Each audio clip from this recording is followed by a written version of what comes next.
ఇప్పటికీ 2 బస్సులు వెళ్ళిపోయాయి. నువ్వు నన్ను వదలకపోతే లాస్ట్ బస్ కూడా వెళ్ళిపోతుంది. అవునా? నీకు గవర్నమెంట్ జాబ్ అంటే నా అంత ఇష్టమని నువ్వు డిగ్రీ, దాని తర్వాత జాబ్ ట్రైనింగ్ల కోసం 4 ఏళ్లుగా టౌన్ లోనే ఉంటున్నా ఓపిగ్గా సర్దుకున్నాను.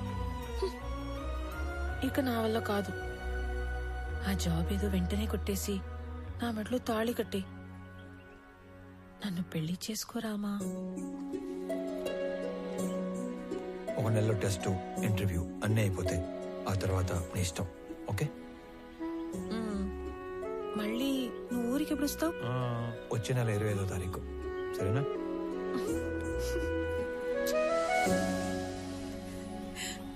రామాతో పెళ్లి తర్వాత జీవితం గురించి చాలా కళ్ళు కన్నాను.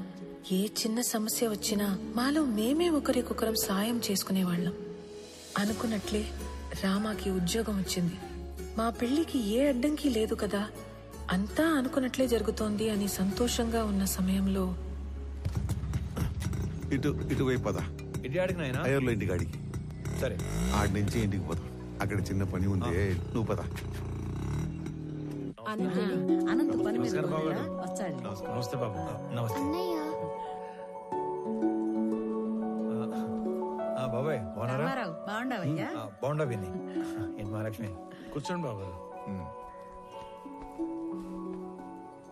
ఇదిగో అబ్బాయి వాళ్ళు వచ్చారు, అమ్మాయిని తీసుకురండి. అలాగే అండి.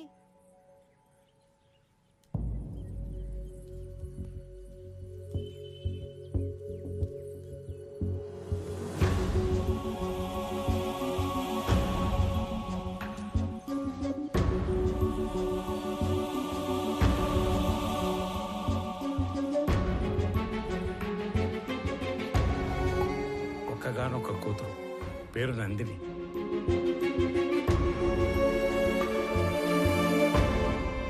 ఏంటి నేను ఇది? ఎవరి అమ్మాయి? మాలిని గురించి మీకు తెలుసు కదా? తెలిసే వీళ్ళని రమ్మని చెప్పినాను. మాలినికి పెళ్ళైపోయినది. మాలినికి పెళ్ళైపోయింది నాయనా? కారణాలు తెలియదు. మాలినికి పెళ్లి జరిగిపోయినాదని తెలిసి నువ్వు ఎట్ట రియాక్ట్ అవుతావు అని మేం బేజారైపోయినాము. తండ్రిగా నీకు మంచి తోడుని వెతికి పెట్టడం నా బాధ్యత. నిర్ణయం నీ హక్కు. లేదైనా నాకు కొంచెం టైం కావాలి. ఆ తర్వాత నిర్ణయం మీరే తీసుకోండి. నువ్వు నీ ప్రాణం పోయినా నీ స్వార్థం కోసం అయితే వేరే పెళ్లి ఒప్పుకో. ఏదో ఒక కారణం చేతే ఈ పెళ్లి చేసుకుని ఉంటావు. నువ్వు తలదించుకునే తప్పేమీ చేయలేదు మాలిని. మన ప్రేమ మన ఇద్దరికి మాత్రమే సంబంధించింది. పెళ్లి మన వాళ్ళందరికీ సంబంధించింది. ప్రేమ విషయంలో మనలో ఎవరో ఒకటి నిర్ణయం తీసుకోవచ్చు, కానీ పెళ్లి విషయంలో మన వాళ్ళందరూ నిర్ణయం తీసుకోవాలి. ఎందుకు, ఏమిటి అని అడగటానికి నేను రమ్మలేదు. నిన్ను చూసి చాలా రోజులైంది కదా, చూద్దామని రమ్మన్నాను. మాలిని, ఒక్కసారి తలెత్తి చూడు.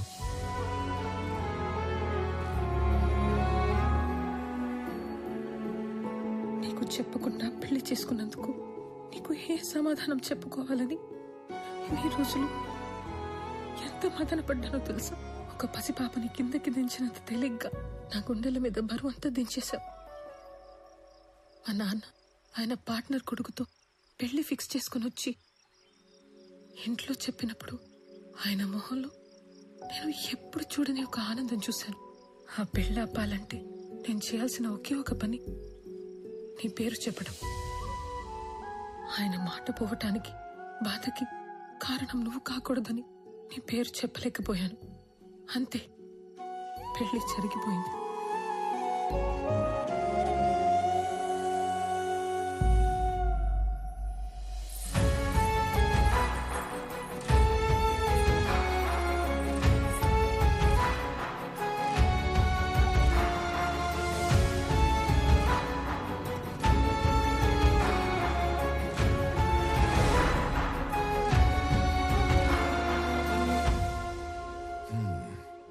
కోడలుగా రావాల్సిన అమ్మాయి పాపం తలరాత.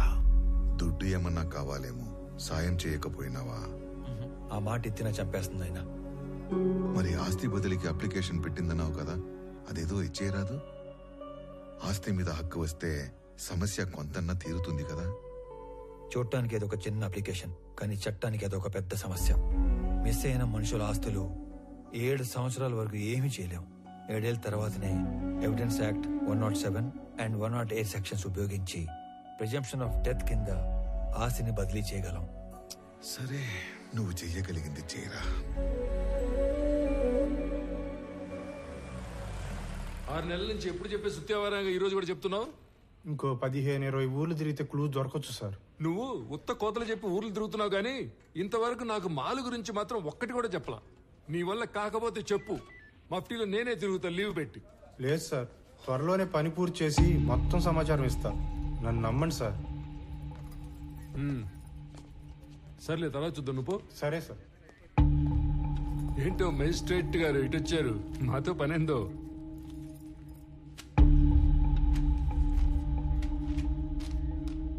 అరే, ఇది మిస్సింగ్ కేసు. మాయ్, నువ్వేనా మాలిని అంటే? అదే టన్నులు ఉత్తరాలు రాస్తుంటావు. ఇంకా ఈ కేసులో ఆచూకీలు ఏం దొరకలేదు, దొరకగానే చెప్తాను. ఇక పోండి. కంప్లైంట్ ఇచ్చి దాదాపు సంవత్సరం అయింది. ఎఫ్ఐఆర్ కూడా ఫైల్ చేసినట్లేదు. ఆ మనిషి ఏడో మిస్ అయ్యాడో ఆడికి పోయి కంప్లైంట్ చేయండి, ఫైల్ చేస్తారు ఎఫ్ఐఆర్. జ్యూరిస్డిక్షన్ తో సంబంధం లేకుండా ఎఫ్ఐఆర్ ఫైల్ చేయటం మీ బాధ్యత. సరే, ఎఫ్ఐఆర్ ఫైల్ చేయలేదు. ఇచ్చిన కంప్లైంట్ మీద ఏం ప్రోగ్రెస్ సాధించారు? అల్లో ఏందమ్మా సాధించేదా? ఏంది ప్రోగ్రెస్లు, అటెండెన్స్లు నేను నా పైనకే చెప్పను. ఓ అడగటానికి వచ్చాడు పెద్ద. సరే, మేమేం ప్రోగ్రెస్ చేయలేదు అనుకుందాం. అనుకుందాం మాట వరుసకి. ఆ తప్పైనాడు పెళ్ళం, సొంత వాళ్ళు కూడా ఎత్తుకుంటారు కదా, మరి వాళ్ళేం ప్రోగ్రెస్ సాధించారు? పెద్దానికి పెద్దోడు పోలీస్ స్టేషన్ పట్టమే, తలుపులు బార్లు తెరుచున్నాయని. అయినా ఇందులో మీకు అంత ఇంట్రెస్ట్ ఏందో? మాయ్, నువ్వే తప్పుగా అనుకోగాక. అనుకోలే. ఆమెకి తోడుగా నేను ఇక్కడికి రిక్వెస్ట్ చేయడానికి రాలేదు. ఒక సబ్ డివిజన్ మ్యాజిస్ట్రేట్ గా నా పరిధిలో ఉన్న ఒక పౌరుడు మిస్ అయ్యాడు, దాని గురించి ఎంక్వైరీ చేయడానికి వచ్చాను.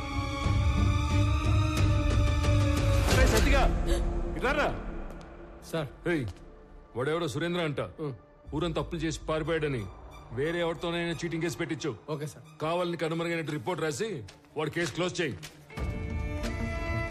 ప్రతి ఓడికి జవాబు చెప్పాలంటే దేవుడు రోజుకి 48 గంటలు ఇచ్చినా సరిపో. పండి పండి, మేము భోజనాలు పెట్టాం ఇక్కడ. దీనమ్మ జీవితం, ఎవడెవడో రావటం, అడ్డమైనవన్నీ అడగటం, ఏందో ఇది.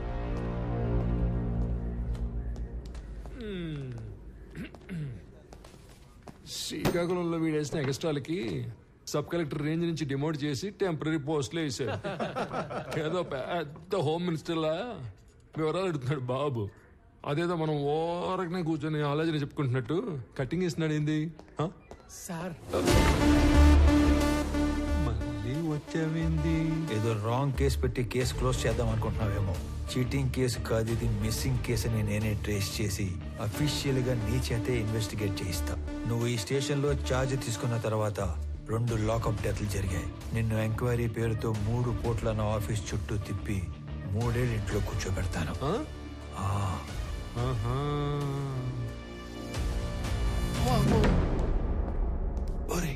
ఆ టక్కోడు వెళ్ళాడో లేదో చూడండి రా. సార్. అమ్మా, నా వల్ల కావట్లేదురా. వీడెవడరా సామె, కనపడిన ప్రతిసారి ఏదో కొత్త రూల్ చెప్పి వాయించి వదులుతున్నాడు.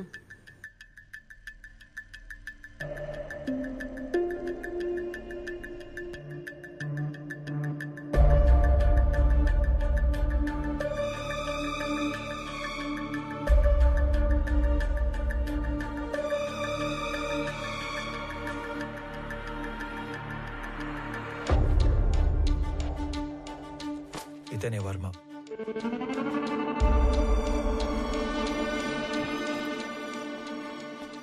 అతను పట్టుకున్న గిఫ్ట్ బాక్స్ మీద వర్మ అని పేరు రాసింది చూడు. ఇప్పుడు అతను అడ్రస్ పట్టుకోవాలి. సురేంద్ర బిజినెస్ లో హెల్ప్ కోసం వెళ్ళాడంటే వర్మ కూడా బిజినెస్ మ్యాన్ అయి ఉండాలి. ఓకే, మీ ఇంట్లో పాత క్యాలెండర్లు, డైరీలు ఉంటే తీసుకుని రా.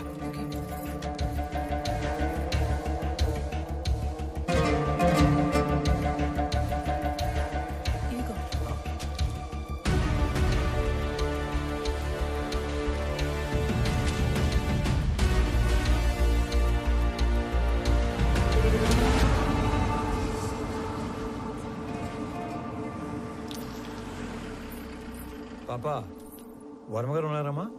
మా నాన్న లేడు. మీరు మా నాన్న ఫ్రెండా? ఎవరయ్యా నువ్వు? ఇక్కడేం పని? అంటే సురేంద్ర అని మీకు కావాల్సిన వ్యక్తి ఇంట్లో మా వాడిని కలవడానికి వెళుతున్నట్టు చెప్పొచ్చాడు. అప్పటి నుంచి తను కనబడకుండా పోయాడు, అంతేనా? అది కూడా ఏడాది క్రితం అంటున్నావు. నువ్వు ఆర్స్లీస్ నుంచి శ్రమపడి ఇంత దూరం వచ్చావు. మా వాడు దుబాయ్ వెళ్ళి చాలా కాలమైంది. అయినా మా వాడికి సురేంద్ర అనే పేరుతో ఎవరు ఫ్రెండ్స్ లేరే.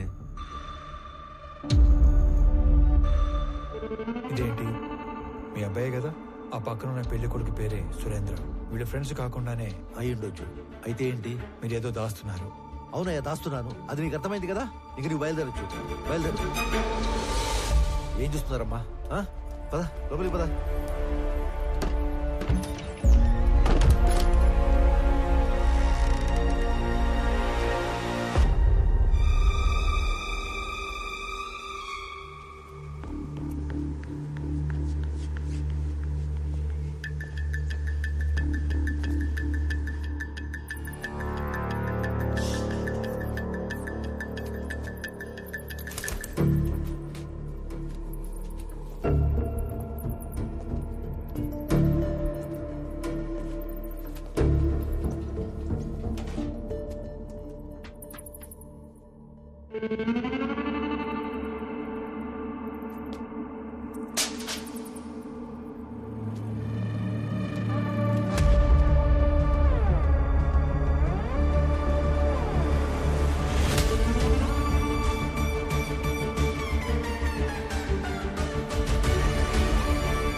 సరే, ఎంక్వైరీ చేసి చెప్తాను.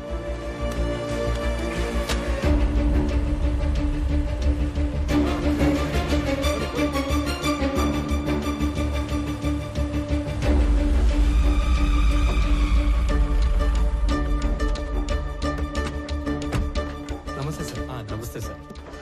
మీరు అడిగిన డీటెయిల్స్ ఇందులో ఉన్నాయి సార్. ఓకే, ఒక 2 minutes. ఇటు వచ్చి.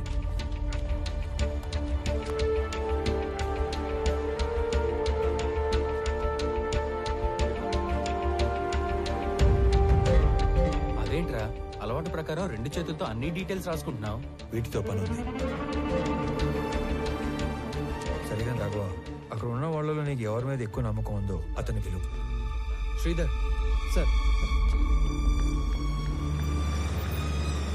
మీరు ఐడెంటిఫై చేసినట్లే పోయిన సంవత్సరం మేలో 10 నుంచి 11 కంటైనర్ల గ్రానైట్ ఈ రూట్లో వెళ్ళినట్టు మన చెక్ పోస్ట్ లో ఎంట్రీస్ ఉన్నాయి సార్.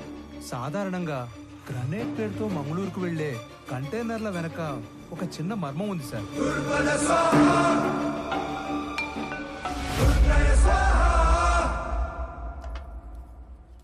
పెద్దమ్మా, చిన్నోడికి ఆవు పాలు అడిగినావుగా, ఇగో. అరే అనంతు, వేడివేడిగా ఉంది, తిందుగందా? లేదులే అన్నా, అర్జెంట్ గా పోవాలా. అయినా నీకేమి, కాస్త ఆస్తి చేతిలో ఉద్యోగం ఉండాది. నేను కూడా బాగా సెటిల్ అయినాక అప్పుడు తీరుబాటుగా కూర్చొని తింటా. వస్తా. ఒరే, టిఫిన్ కి సెటిల్ అవడానికి సంబంధం ఏందిరా? ఉంటదన్నా, ఉంటది. ఏందో ఇది. ఏంది నాయనా అదో మాదిరిగా ఉండవు? రే, నువ్వు చేసా ఉండేది మాకు నచ్చడం లేదు. నువ్వు ఇంటి ముఖం చూసి వారం రోజులు అవుతుండాది. ఆఫీస్ కూడా మానుకుని ఆ సురేందర్ని వెతకాలా ఏమి? ఇది కూడా ఆఫీస్ పనే. ఎవరో కూడా పూనుకోపోతే కేసు అట్టా ముందుకు పోతాది. ముందుకెళ్ళకపోతే ఆడనే ఉంటాది. ఒక్కరికి సాయం చేయడం కోసం అన్ని వదులుకొని పరిగెత్తాల్సిన అవసరం ఏంది? మీరేమనుకోనంటే ఒక మాట చెప్తానే. మీరేం చేసినా 10 మందికి ఉపయోగపడే పనే చేస్తారు. కానీ ఈ విషయంలో మీరు ఒకరి పని కోసం ఎక్కడో తిరుగుతుంటే మిమ్మల్ని మెచ్చించనమే తప్పుగా మాట్లాడతారు. బావగారు 4 రోజులుగా నిద్రపోలేదు అల్లుడు గారు. అమ్మాయి కూడా మీ గురించి ఒకటే దిగులు. మహాలక్ష్మి, నువ్వు కూడా చెప్పేది ఏదైనా ఉందా? ఏం లేదు.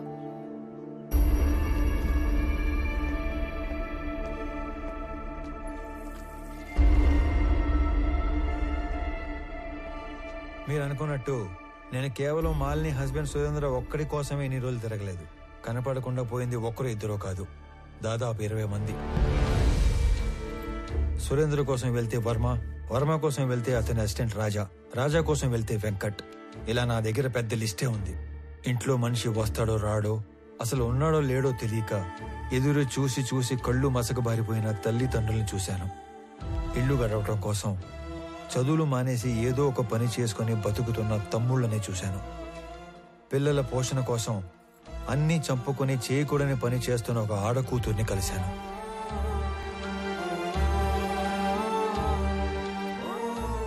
మా కొడుకే మాకు ఆధారం. వాడిని వెతకడానికి వెళ్ళే ఇలా కాలు పోగొట్టుకున్నాడు. అది మాత్రమే కాదు, ఈ 20-25 మంది గల్లంత అవడానికి మన జిల్లాకు పట్టిన పెద్దమ్మారి దరిద్రం ఎర్రచందనం కొయ్యేల స్మగ్లింగ్ కారణం అయి ఉంటాదని నాకు ఆధారాలు దొరికాయి. అందుకే ఇదంతా చేయాల్సి వచ్చినది. నేను ఒక వారం రోజులు కనపడకపోతేనే ఇంత బాధపడుతున్నారు. ఆ 20 మంది ఇళ్లలో కొన్ని నెలలుగా వాళ్ళు ఎంత బాధపడి ఉంటారు. భర్త కోసం భార్య, కొడుకు కోసం ఒక తల్లి తండ్రి, తండ్రి కోసం కొడుకు కూతురు కొన్ని నెలలుగా ఎదురు చూస్తున్నారు. వాళ్ళ కోసమే ఇదంతా చేస్తున్నాను. నేను కలెక్ట్ చేసిన డీటెయిల్స్ అన్ని పోలీసులకి ఇచ్చేస్తున్నాను. వాళ్ళే డీల్ చేస్తారు. ఇక నేనేమి ఇన్వాల్వ్ అవను. ఓకేనా? వెళ్ళొస్తాను నాన్న. సరే. నేను చెప్పింది నీకు కాదు, బొడ్డోడికి. మార్నింగ్ మార్నింగ్ లీవ్ వచ్చేవేంద్ర సామె.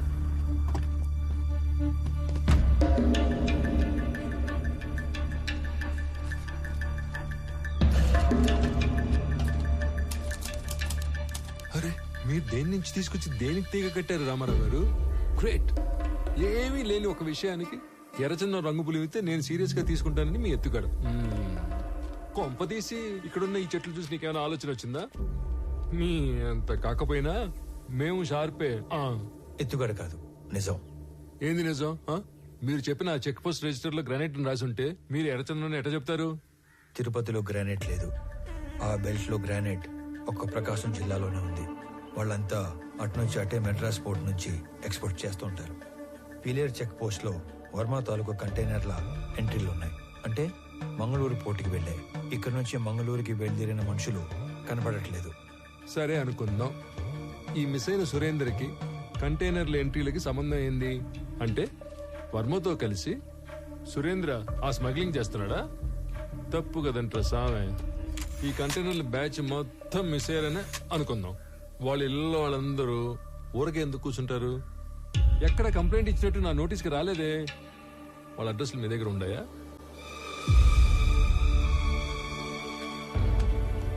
సారీ సార్, నా దగ్గర వేరే డీటెయిల్స్ ఏమీ లేవు. సురేందర్ది చీటింగ్ కేసు కాదు, మిస్సింగ్ కేసు అని ప్రూవ్ చేస్తానని చెప్పాను, చేశాను. మీకు అఫీషియల్ గా మెమో కావాలంటే పంపుతాను. వద్దులే, మాకు ఈ మెమోలు డెమోలు ఏం వద్దులే, కానీ మీ మిస్సింగ్ కేసు సీరియస్ గా తీసుకుంటాను. ఈడెవడ్రా సామి, అటు తిరిగి ఇటు తిరిగి మాల్కి దీనికి లింక్ పెట్టాడు.